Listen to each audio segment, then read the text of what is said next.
Hola a todos, amigos del Juan de Mariana. Estamos otro día más con estas entrevistas que, como sabéis, estoy haciendo un año después del inicio de la pandemia, un poco para valorar qué impacto ha tenido en la economía, en nuestros derechos y libertades y también en nuestro bienestar y en la salud pública. Y concretamente hoy tenemos a David Velarde, lo conocéis de Twitter, que nos va a intentar arrojar un poco de luz en todo lo que tiene que ver con la parte más de los números, de la salud pública y del ámbito de la cuestión sanitaria. Muchísimas gracias por estar en el Instituto Juan de Mariana. Muchísimas gracias a vosotros. Como te comentaba hace un momento, a mí me gusta que los entrevistados sean los que se presenten, así que te voy a pedir que nos cuentes un poco más. Yo sé que la mayoría de la gente que nos sigue te conoce, pero bueno, que nos cuentes un poquito más sobre ti. Bueno, pues yo soy un ingeniero que se niega a haber cumplido 50 años, porque como ha sido en 2020 no cuenta. Entonces tengo 49 todavía. Cuando lo pueda celebrar como Dios manda tendré 50, pero de momento tengo 49. Y sigo con curiosidad. Me gusta decir que soy un poco todólogo. Me gusta saber un poco de todo, aunque con profundidad hay pocos temas de los que sea realmente experto. Y este tema de la pandemia, pues lo sigo con mucho detalle, bueno, pues porque ha sido un elemento tremendamente disruptivo en nuestras vidas y porque una de las cosas que creo que hago razonablemente bien es analizar los datos y analizar numéricamente las evoluciones de los distintos parámetros de la pandemia. Entonces, creo que he analizado razonablemente bien la evolución de la pandemia y con bastante detalle. Le dedico bastante tiempo a monitorizar un poco la evolución de este asunto. Pues la primera pregunta que te quería lanzar es un poco que nos cuentes qué pasa en marzo del año pasado para que de repente España se convierta, entre comillas, casi que en el epicentro del coronavirus, ¿no? El epicentro no, porque era China y concretamente Wuhan, pero de repente uno de los países, ¿no?, que más números arroja de casos de infectados y muertes. Pasan, en mi opinión, te diría que dos cosas. La primera es que España no tiene buenas cartas en el juego del COVID. España es un país con un montón de tráfico turístico de todo tipo, con dos urbes, que son Madrid y Barcelona, de 5 o 6 millones de habitantes, y con una movilidad y una densidad de población entendida como el número de personas que vive en determinados kilómetros cuadrados altísimos. Madrid no solamente es una ciudad con la zona urbana de 5 millones y medio de habitantes, sino que hay determinados kilómetros cuadrados que son los más poblados de toda Europa. Luego teníamos todas las papeletas para ser un sitio fuertemente azotado. El segundo problema yo creo que es un exceso de confianza por parte de las autoridades, que particularmente desde desde la segunda quincena de febrero, deberían haber estado sensiblemente más atentas de lo que estuvieron a lo que estaba pasando en Italia. En Italia, hacia el 22-23 de febrero, ya se había cancelado el Carnaval de Venecia, ya se había suspendido el partido entre el Inter y la Juve, que eran el primero y el segundo clasificado, era como un Madrid-Barça, y se había suspendido. Por cierto, aquí jugamos en Madrid-Barça el día 1 de marzo, se jugó el Madrid-Barcelona. Hubo una serie de cosas, deberían haberse tomado una serie de medidas antes que posiblemente, teniendo en cuenta que la transmisión de la enfermedad en una población totalmente vulnerable adopta una forma exponencial, hubiera mitigado la altura de la ola inicial de manera importante y sobre todo hubiera posiblemente impedido el colapso hospitalario que sucedió particularmente en Madrid y Barcelona. Entonces nos metemos en esa primera ola, ¿no? Y de alguna manera se nos dice que nos tenemos que quedar en nuestras casas un poco para aplanar la curva. Pero ¿de qué curva estábamos hablando? ¿Era la de contagios? ¿Era la de la de muertes? ¿Era la de habitaciones o UCIs ocupadas? ¿Qué curva era esa y qué sucede? Van todas relacionadas, ¿vale? La primera curva real que tienes que aplanar es la de contagios. Este bicho me gusta decir que se comporta como un metrónomo. Es una máquina de precisión. Desde que ha empezado no ha cambiado absolutamente nada. De cada 100 personas que se contagian, aproximadamente 10 acaban en el hospital, aproximadamente 3 acaban, me lo estoy inventando los números, pero no andan lejanos a eso, acaban en UCI y una muere. Es como un martillo pilón. Al principio, prácticamente recuerda que no hacíamos ni test. No había tecnología ni había material para hacer los test rápidamente. Luego se hablaba de contagios, pero realmente los contagios reales eran muchísimo más grandes de los que daban en la curva. Es muy divertido ver hoy el mapa de las curvas del Ministerio, de la curva de contagios, porque aparentemente ha sido mucho más baja la primera que la segunda y la tercera, cuando la realidad es que en términos de contagios reales ha sido mucho más alta la primera que cualquiera de los dos, particularmente llevado, como te decía, de algunas zonas, entre ellas fundamentalmente Madrid y también la zona de Barcelona. ¿Cuál fue el gran problema de marzo? El gran problema de marzo es que los hospitales colapsan, particularmente los hospitales de Madrid. Es decir, llega un momento en que más del 100% de la capacidad de los hospitales entre el 29 de marzo y el 3 de abril está ocupada con pacientes de coronavirus. No hay ni un solo paciente de otra enfermedad. Y la capacidad de las UCIs, que teóricamente era de un entorno a 600 antes de empezar, llega a haber 1.900 pacientes de COVID. Te hablo de Madrid nada más, ocupados en las UCIs. A todo eso tienes que añadir la cantidad de gente que probablemente con un cuadro clínico que hoy les llevaría al hospital porque hay capacidad hospitalaria suficiente, en aquel momento tuvo que pasar la enfermedad en casa. Es decir, nos encontramos con una situación en la que hubo una riada enorme de pacientes a los hospitales, que como además fue muy acelerada, no tuvo ningún sitio por donde evacuarse, ni en forma de desgraciados fallecimientos, ni de afortunadas altas, de manera que durante 2 semanas lo que hubo fue una avalancha gigantesca de pacientes que colapsó literalmente los hospitales. Ese es el gran problema. Entonces, esa es la curva que realmente hay que aplanar. Lo que pasa es que esa curva está, como te decía, absolutamente y matemáticamente relacionada con la de los contagios reales. Ahora mismo, la curva de positivos, de casos positivos o de contagios, está muy razonablemente relacionada con la de los ingresos en los hospitales, pero en aquel momento no desconocíamos los contagios reales que había, que probablemente en la primera ola, y según dijo el estudio de seroprevalencia después, fue en el entorno mínimo de 2,5 millones de personas en toda España, antes de mediados de abril. Claro. Entonces, hablábamos del confinamiento, hablábamos de la primera ola, y tú que te manejas bien con los datos, me gustaría preguntarte si es cierto que digamos que toda la evolución que ha tenido la pandemia en Europa, pero especialmente en España, ha sido muy diferente a la de otros países, que se puedan homologar, ¿no?, al caso español. O sea, mi pregunta es, ¿realmente a nivel de números, ya no hablemos de las cuestiones económicas, ¿no?, pero a nivel de salud, lo hemos hecho tan mal? No lo hemos hecho bien. Vamos a decir que no lo hemos hecho bien. Particularmente la primera oleada, y precisamente por ese retraso, nos sacudió más duro todavía que en otros países. La realidad es que este bicho tiene algo de imprevisible y al final te acaba golpeando. En la primera oleada, qué maravillosamente lo había hecho Portugal. Bueno, Portugal tenía una técnica de prevención, de rastreo, que era maravillosa. Chequia, con las máscaras que habían puesto, no había contagios de ningún tipo.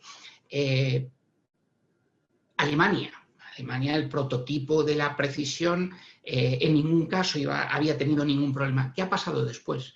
La realidad es que este maldito bicho, cuando llega a una población que es muy vulnerable porque no está inmunizada por contagio natural, al final te acaba golpeando. Prácticamente no hay ningún país en Europa occidental que se haya librado de ser golpeado duramente.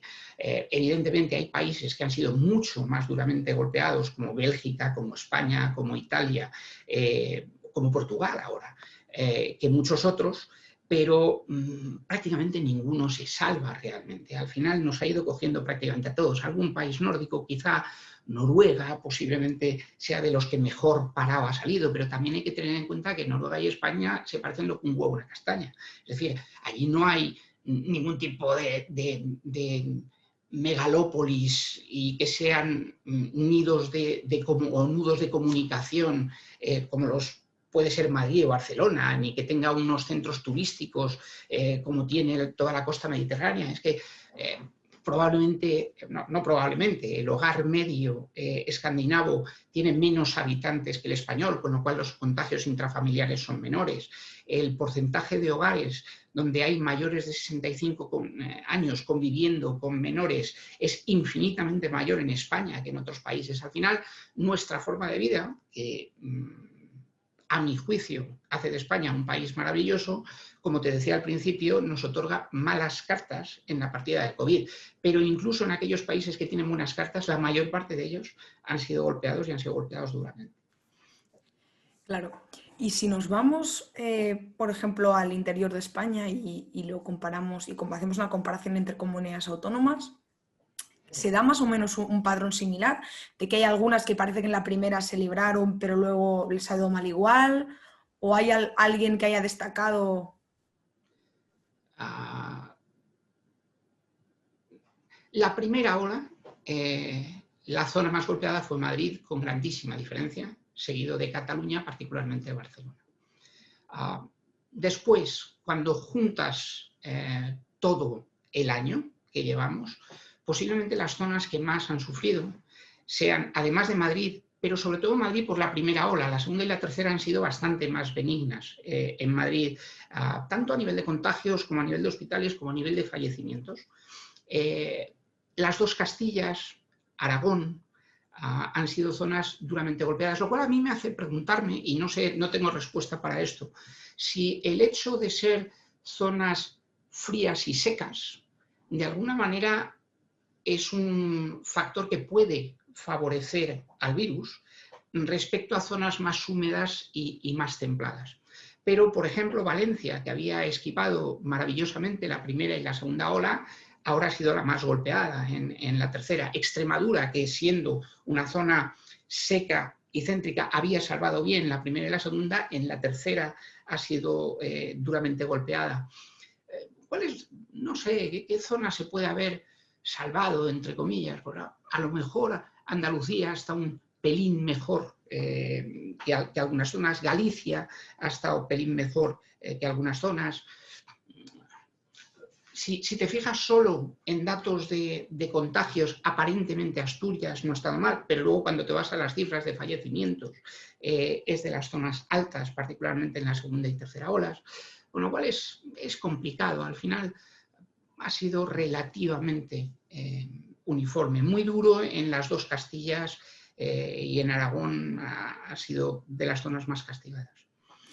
Tú ahora mencionabas ciertos parámetros, ¿no?, en los que nos podemos basar para ver cómo evolucionan, cómo evoluciona la pandemia en diferentes sitios. Y me gustaría preguntarte, en cierta manera, cuáles son los datos relevantes, ¿no? Porque hemos visto que durante todos estos meses ha habido ahí como una disputa de que si la incidencia acumulada en los últimos 14 días, que si el número de UCIs, que si todo depende de los test que se hagan. Entonces, ¿qué es lo importante aquí? Te lo cuento como yo lo creo y como yo incluso lo he escrito en algún momento. Esta enfermedad es un problema por la sobrecarga que generan los hospitales. Este bicho es un bicho que es a la vez muy, muy tontorrón. Es un bicho que solo mata relativamente poco, mata más o menos a 1 de cada 100, 150 personas que lo pueda coger, que no es demasiado mortal si lo comparas con otros como la viruela o el ébola o un montón de enfermedades. Es un bicho que además las personas que mata, el 85, el 90% están por encima de 70, 75 años. Es decir, no mata niños, a los niños prácticamente ni los toca, los deja de lado, con lo cual es un bicho tontorrón. Pero a la vez es un bicho diabólico, porque no se limita a infectarte y a matarte, sino que a un porcentaje muy alto de personas, y puede ser alrededor del 8, el 10, el 12% de las personas que contraen el virus, las lleva al hospital.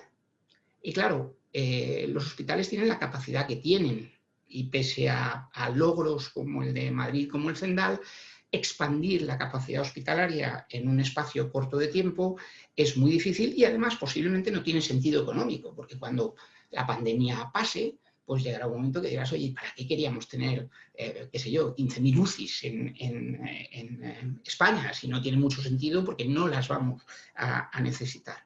Entonces, ¿cuál es el problema? La sobrecarga hospitalaria. Por lo tanto, ¿cuál es el parámetro que deberíamos mirar? El parámetro que deberíamos mirar es el que esté relacionado con los hospitales. Para mí hay un parámetro que no se mide y que debería medirse, y que es el perfecto reflejo de los contagios reales, con un retraso de 10 o 12 días, que son los ingresos diarios por cada 100.000 habitantes. Es decir, si hoy ingresan más personas que ayer, y ayer más que antes de ayer, por cada 100.000 habitantes en un determinado territorio, es matemáticamente seguro que 10 o 12 días antes se estaban produciendo un crecimiento de los contagios reales. ¿Por qué no me gusta la incidencia acumulada? No me gusta la incidencia, primero porque depende de si haces muchos o pocos test. La incidencia acumulada en marzo era bajísima.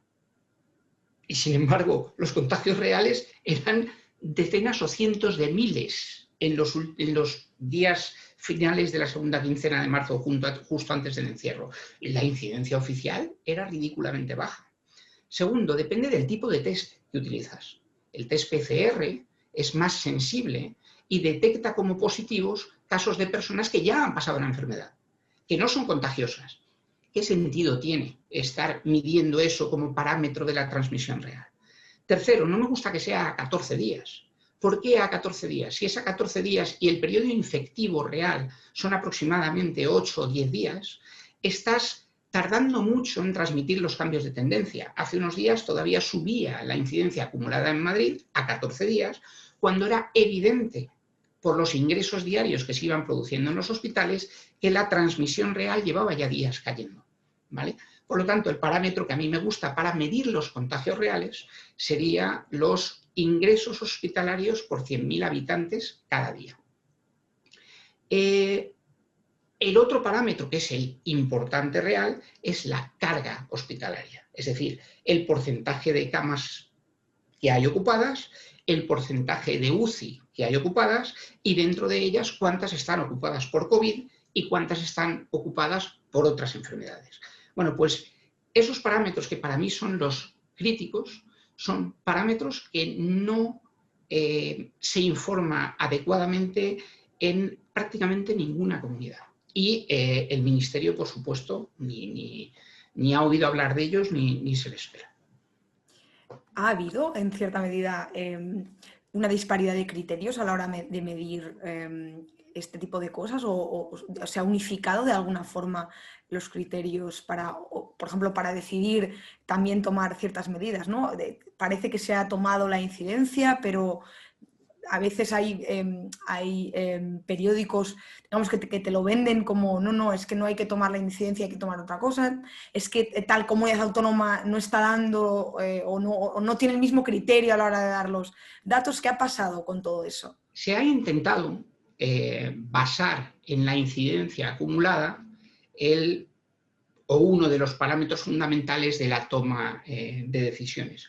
Como consecuencia de lo que te decía antes, tiene poco sentido, porque al final, si una comunidad autónoma está haciendo muchos test de antígenos y otra solo hace PCRs, las incidencias acumuladas son difícilmente comparables, porque la estrategia de rastreo puede ser totalmente diferente en unas y en otras. Tú tomas, por ejemplo, si comparas Asturias con Madrid, sucede una cosa curiosísima. En Asturias, la incidencia acumulada es bastante más baja que en Madrid en todas las olas. Y sin embargo, cuando te pones a mirar los ingresos diarios en los hospitales por 100.000 habitantes, son superiores. ¿Qué está pasando ahí? Es que resulta que cuando en Madrid o en el resto de España solo el 10% de los infectados tiene que ingresar en un hospital, en Asturias es el 30%, porque es del orden de magnitud del que estamos hablando. Puede ser, puede tener que ver, Asturias es la comunidad más envejecida de España por pirámide poblacional. Tiene lógica que tenga más ingresos hospitalarios, pero tanta diferencia posiblemente está relacionado con el tipo de test o con la estrategia de rastreo o con lo que haga. Con lo cual, yo creo que no ha habido una unificación clara de medidas. A la hora de comparar con otros países, ha pasado exactamente lo mismo. En otros países, la incidencia acumulada que más se utiliza como criterio es la de 7 días. En España ha sido la de 14, que para mí, como te decía antes, no tiene ningún sentido porque no mide bien las tendencias. Y eso me lleva a la gran crítica mía a los gestores de la pandemia en casi todas las comunidades. En esta pandemia, mirar la foto estática no tiene ningún sentido, o tiene poco sentido. Es decir, es que tenemos una incidencia altísima. Hoy, Madrid tiene, me parece que es 572, me parece que está informando hoy de la semana anterior. 572 de incidencia acumulada, 14 días, es enorme, ¿vale? Pero, sin embargo, ha caído un 20 y tantos % desde la semana pasada y un 40% desde hace 2 semanas. Está cayendo en picado.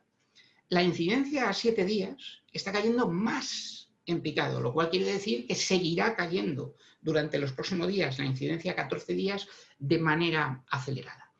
Y yo digo, es lo mismo una incidencia acumulada de 500 cuando está cayendo en picado que cuando está subiendo en picado o cuando está plano.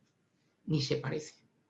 Ni se parece porque cuando está cayendo en picado, lo probable es que los hospitales, la situación hospitalaria se vaya descargando en los siguientes días y semanas. Cuando está plana, lo probable es que la situación en los hospitales se sitúe más o menos estable. Y en cambio, cuando está subiendo y está subiendo de forma acelerada, estás en serio riesgo o muy alto riesgo de tener un colapso hospitalario próximo. Claro. Y esa evolución o ese cambio de las tendencias en España ni se mira, o se mira muy poco. Pues si te parece, te voy a lanzar un par de preguntas más para terminar. La primera es, rescatando lo que comentabas del estudio de seroprevalencia, me gustaría saber qué crees que nos enseña ese estudio y qué crees que nos permite aprender para mejorar, ¿no?, de caras a la gestión de estas próximas olas. Primero, yo creo que tiene ciertas lagunas. Es complicado hacer un estudio de seroprevalencia, porque estás midiendo, y además estamos hablando de mayo, cuando se hizo la primera oleada. Estás midiendo los anticuerpos que no sabes cuánto tiempo dura, no sabes realmente el tipo de test que tienes. Puede ser un test poco preciso. Lo estás midiendo intentas medirlo en la misma población a lo largo de los tiempos o a lo largo de las distintas oleadas, pero la muestra que tienes no es tremendamente representativa. Si no recuerdo mal, había más población en el estudio de seroprevalencia de Castilla y León que de Madrid, cuando tiene la tercera parte de población Castilla y León que Madrid. Quiero decir, te encuentras con inconsistencias, pero ¿qué es lo que realmente te puede indicar cualitativamente? Lo que te puede indicar el estudio de seroprevalencia es qué zonas han sido ya más golpeadas y por lo tanto tienen más porcentaje de la población protegido por la inmunidad natural adquirida tras el contagio. ¿Y qué nos dice esa inmunidad natural adquirida tras el contagio? Que la evolución futura de las siguientes oleadas debe, a igualdad de todos los siguientes factores, ralentizar el ritmo de subida, y cuando ralentizas el ritmo de subida, estás disminuyendo enormemente la posibilidad de colapso sanitario. Perfecto. Y como te decía, la última pregunta, hemos hablado largo y tendido del problema que hemos tenido estos meses y ahora me gustaría hablar un poco de la solución, ¿no? La solución que parece que es esta vacuna, que parece que se está gestionando medio bien, siguen diciendo que llegaremos a un 70% de vacunados en verano. Entonces me gustaría preguntarte bueno, o pedirte que nos hicieses un poco de valoración, ¿no? de qué ha pasado con la vacuna en España, cómo lo ves tú, qué se está haciendo en otros países y si se está haciendo mejor, ¿por qué? Primero, España no tiene política de vacuna propia, digamos de adquisición de vacuna propia, sino que está dentro de la Unión Europea. Es discutible que la Unión Europea lo haya hecho modélicamente bien, pero desde luego España no está peor que lo que pueda estar Alemania o Francia en este terreno. De hecho, España lleva puesto más porcentaje de las vacunas recibidas que lo que lleva Alemania en este momento. Es decir, la parte que podemos hacer es administrar las dosis con cierta rapidez. España lo está haciendo bastante bien. El último dato que he visto es que tenemos ya puestas el 90% de las que hemos recibido. Es decir, vamos a relativo buen ritmo. Sobre las vacunas me gustaría hacer 2 o 3 reflexiones. Primero, es un milagro. Si alguno de nosotros nos dice que 11 meses después de que esta crisis estalle, íbamos a tener a casi el 3% de la población totalmente vacunada en España, íbamos a tener 3 o 4 vacunas aprobadas ya por la Unión Europea, hay 3 y probablemente la cuarta va a ser dentro de 2 o 3 semanas, la de Janssen, con probabilidades de llegar al verano. Yo no creo que esté el 70% de la población totalmente vacunada, desde luego no a principio de verano, quizá a final de verano, pero sí con la mitad de la población, que probablemente es más de lo que necesitas para que esto deje de ser un problema muy grave, porque en el momento en que los mayores de 55 o 60 años estén protegidos, el riesgo de colapso hospitalario disminuye por completo o disminuye de forma muy notable. Por lo tanto, es un milagro y yo creo que nos permite ser, o por lo menos a mí, me permite ser bastante optimista de cara al futuro. Yo ahora mismo creo, no me quiero equivocar, igual me estoy marcando aquí un Fernando Simón y estoy diciendo una cosa que luego todo el mundo se ríe de mí dentro de unos meses, pero creo que debemos haber visto con el final de esta tercera ola lo peor que nos quedaba por ver del COVID en España. Yo creo que entre la mejora del tiempo, que va a hacer que pasemos más tiempo fuera de casa y menos en interiores, el mayor porcentaje de gente inmunizada de forma natural y la vacunación progresiva y acelerada de los grupos de riesgo, lo lógico es pensar que lo peor ha quedado atrás y que si puede venir algún tipo de oleada sea sensiblemente amortiguada respecto a esta tercera, con lo cual yo la verdad es que soy francamente optimista. Bueno, pues muchísimas gracias por la entrevista. Esto llega a su fin. Ha sido muy entretenida, la verdad. Yo creo que la gente que nos vea habrá aprendido mucho y te agradecemos nuevamente que hayas aceptado pasarte por nuestro canal. Nada, muchísimas gracias a ti.